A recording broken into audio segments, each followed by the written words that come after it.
Good afternoon guys. So ngayong hapon meron lang po akong i-share sa inyo.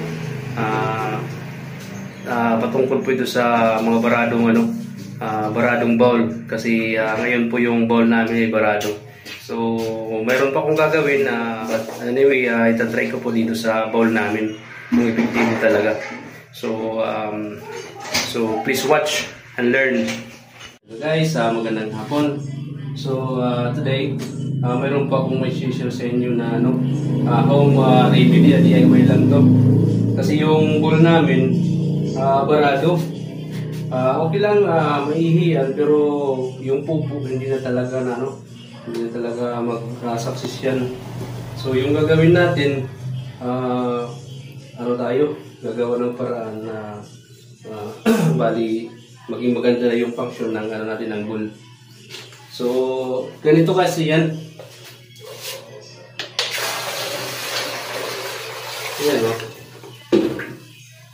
yan, hindi yan hindi yan bali dumadalo yung tubig dun, nahirapan tayo. Kung sa tubig lang okay lang, pero kahit tubig mahina yung daloy. So yung gagawin natin,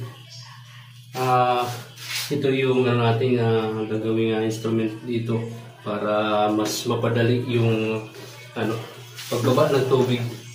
Try lang natin to guys.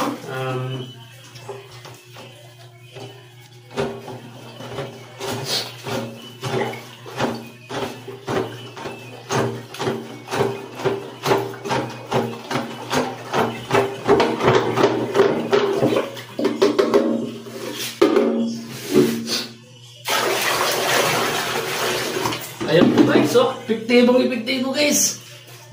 Okay na. Okay.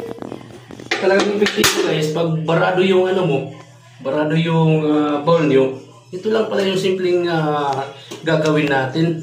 So effective talaga. So para sa mga nanonood, pag bumara yung bowl nyo, ito lang yung gawin nyo. Yung sa 1.5 na bottle, tanggalin nyo lang yung dito sa dulo. Bali, pag natanggal nyo to, ganun pa rin. Lagyan ng tubig dito. Tapos, gayahin nyo lang yung ginawa ko. So, guys, thank you for watching. Sana may natutunan kayo sa maikling video na na-share ko sa inyo. So, thank you guys. Thank you.